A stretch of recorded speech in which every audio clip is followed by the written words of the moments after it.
नमस्कार, मैं अंजना और आप देख रहे हैं न्यूज इंडो गल्फ। आइए बढ़ते हैं आज की बड़ी खबर की ओर।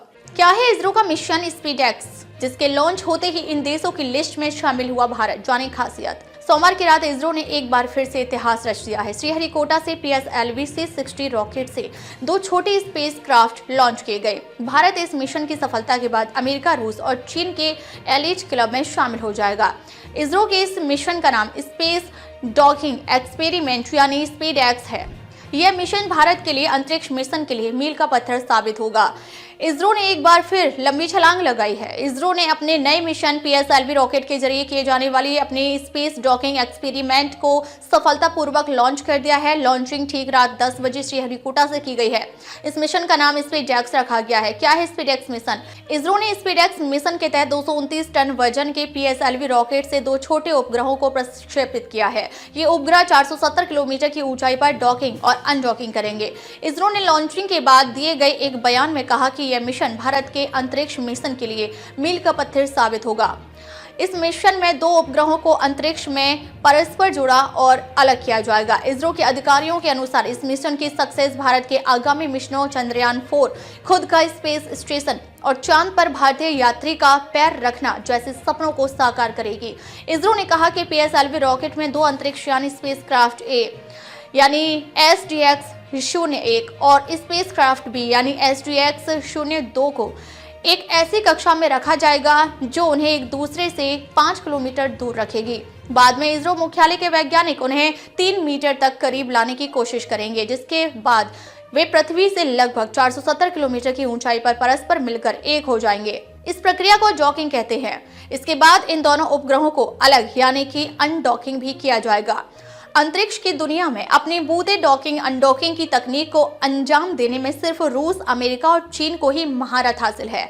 अब भारत भी इस ग्रुप में शामिल होने की तैयारी में है। भारत के लिए गौरव की बात है कि इसरो ने अब इस डॉकिंग सिस्टम पर पेटेंट भी ले लिया है, क्योंकि आमतौर पर कोई भी देश डॉकिंग और अनडॉकिंग की कठिन बारीकियों को शेयर नहीं करते हैं। इसलिए इसरो को अपना खुद का डॉकिंग मैकेनिज्म बनाना पड़ा। चंद्रयान 4 मिशन में भी काम आएगी ये टेक्नोलॉजी। ये डॉकिंग अनडॉकिंग टेक्नोलॉजी भारत के चंद्रयान 4 मिशन के लिए बहुत ज्यादा महत्वपूर्ण होगी, जो चांद से सैंपल रिटर्न मिशन है।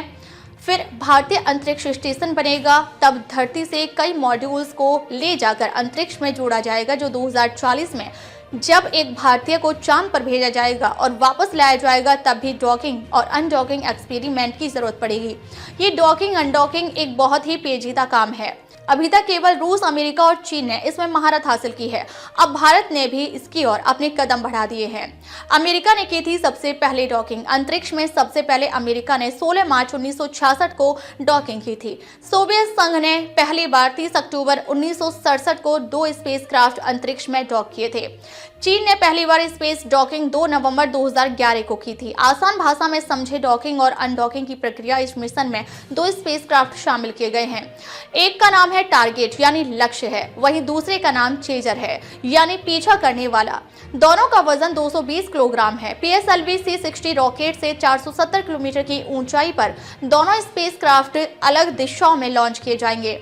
इस दौरान टारगेट और चेजर की रफ्तार 28,800 किलोमीटर प्रति घंटा तक पहुंच जाएगी। लॉन्च के करीब 10 दिन बाद डॉकिंग प्रक्रिया शुरू होगी, यानी टारगेट और चेजर को आपस में जोड़ा जाएगा। करीब 20 किलोमीटर की दूरी से चेजर स्पेसक्राफ्ट टारगेट स्पेसक्राफ्ट की तरफ बढ़ेगा। इसके बाद ये दूरी घटते हुए 5 किलोमीटर तक पहुंचेगी, फिर 1.5 किलोमीटर होगी, इसके बाद 500 मीटर हो जाएगी। जब चेजर और टारगेट के बीच की दूरी 3 मीटर होगी, तब डॉकिंग यानी दोनों स्पेसक्राफ्ट के आपस में जुड़ने की प्रक्रिया शुरू हो जाएगी।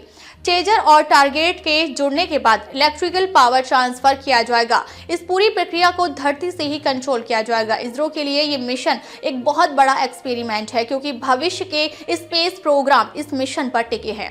अब तक के लिए बस इतना ही। फिर मिलते हैं एक ऐसी ही बड़ी खबर के साथ। अब तक के लिए नमस्कार और देखते रहिए न्यूज इंडो गल्फ।